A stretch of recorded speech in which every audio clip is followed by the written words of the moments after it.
Assalamualaikum and good day, dear students. Now let's discuss chapter 2, Incremental Search.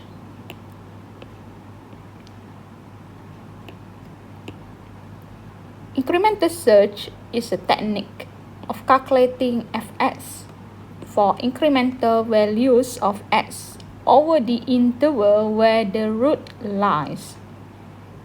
The process starts with an initial value x0. The next value Sn for n equal to 1, 2, 3 and so on is calculated by using Sn equal to Sn minus 1 plus h, where h is referred to a step size. Okay, for example, let's say your x0 equal to 1, then you have your step size h equal to delta h equal to 0.1. Then to calculate your x1 equal to x0 plus h means that 1 plus 0.1 equal to 1.1. Okay, by using this formula here. If the sign of 2fx changes, or if fxn times with Sn minus 1 give you negative value, then the roots exist over the prescribed interval of the lower bound xl and upper bound xu. Then the root is estimated by using this formula, xr equal to x lower plus x upper divided by 2. Okay, so the formula here tells us that from the idea of graphical methods, we know that, let's say we have this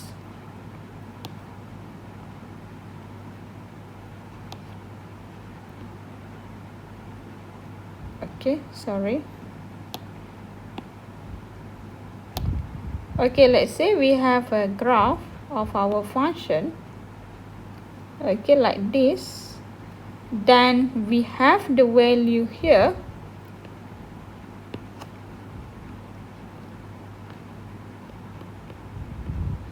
This is our Sn minus 1. And then we have the value here. So this is our Sn. And of course, we have the Fxn minus 1 is a positive value. And then here, if we give you Fxn, is a negative value. Okay, so if our two function give opposite sign, then it's guarantee you that you will have one zeros or one root here. So we try to estimate this root. Okay, so once we have satisfied this, then we can calculate our new root estimation by using this formula. So basically, this is the idea of incremental search, where we reduce the step size in order to increase the accuracy of root estimation. Okay, let's look at the example.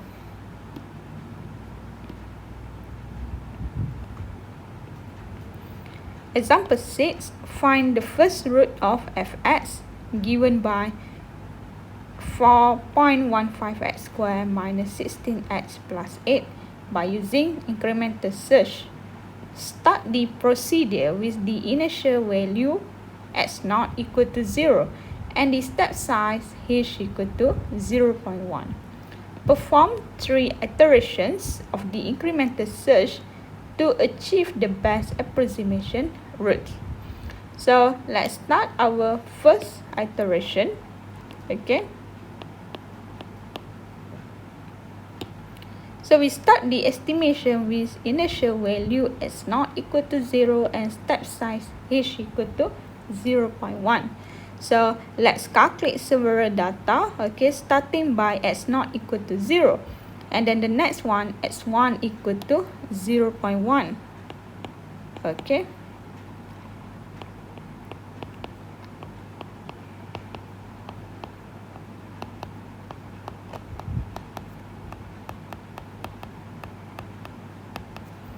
Then from here, in order to check the sign of our fx, so we plug in the value of our xn into the given function here. Alright.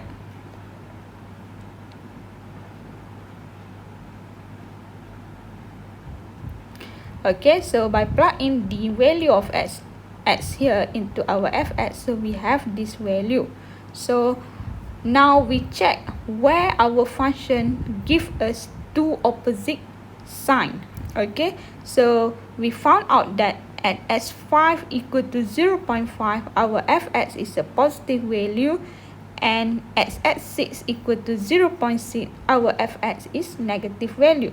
Then it satisfies this conditional test where fxl multiplied with fxu give negative value which is less than 0.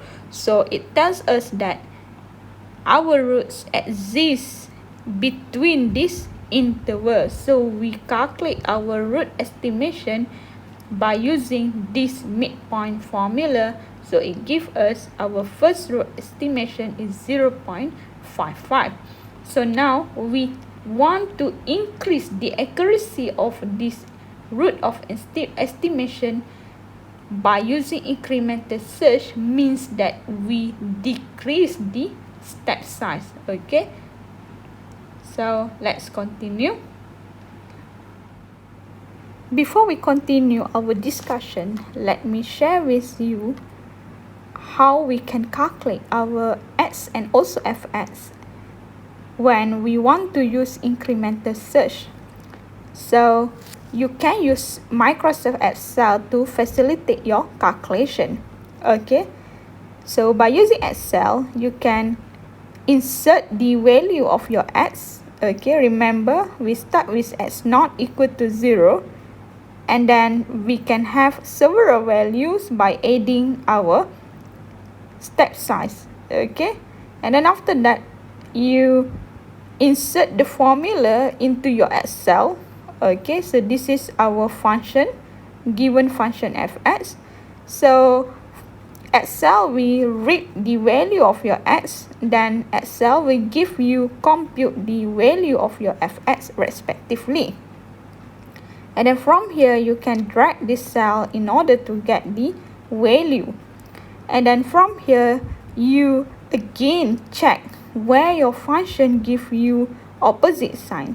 So as we can see here in this yellow box here, okay, we have seen that this function give us two opposite sign. Then it tells us that our roots lies between 0.5 and 0.6.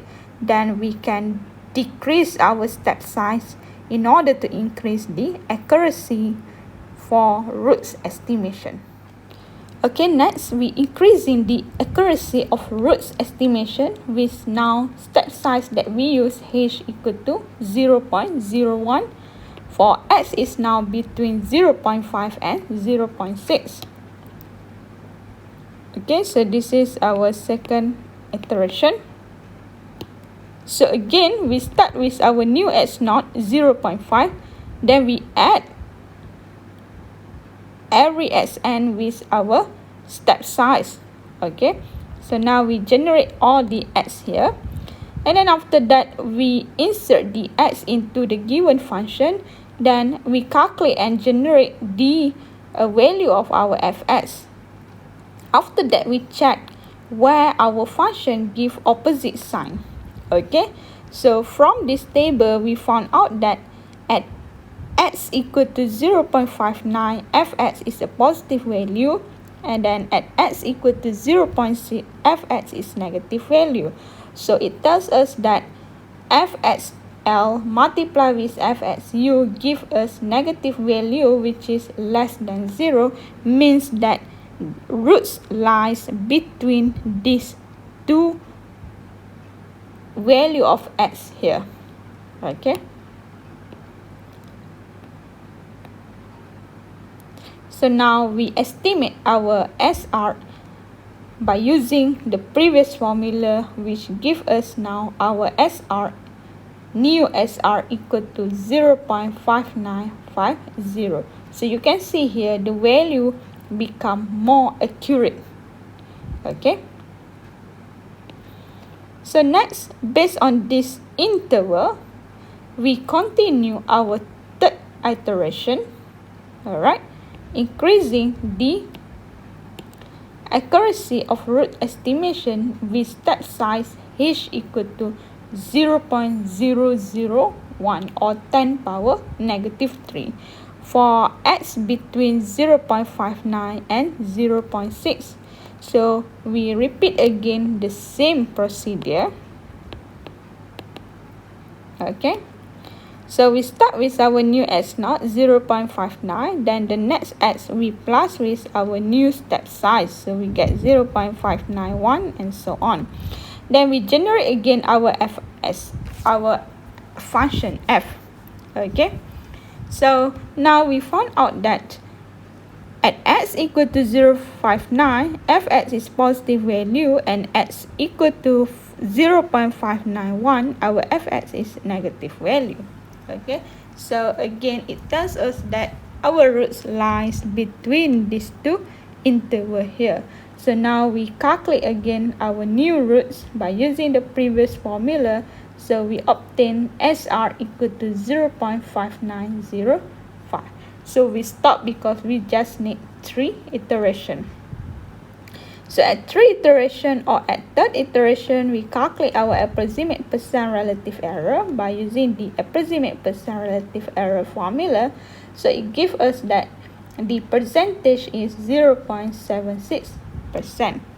So we can conclude that for 3 iterations, the first root of fs that we approximate is 0.5905 with approximate percent relative error 0.76%.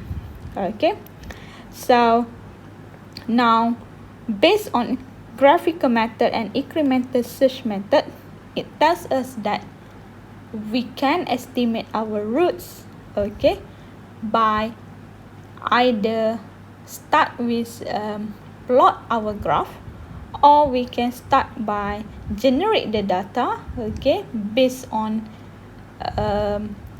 step size, and then we reduce the step size once we get the smaller interval of our root estimation. Okay, so next we will discuss on bisection methods, which is categorized under bracketing methods.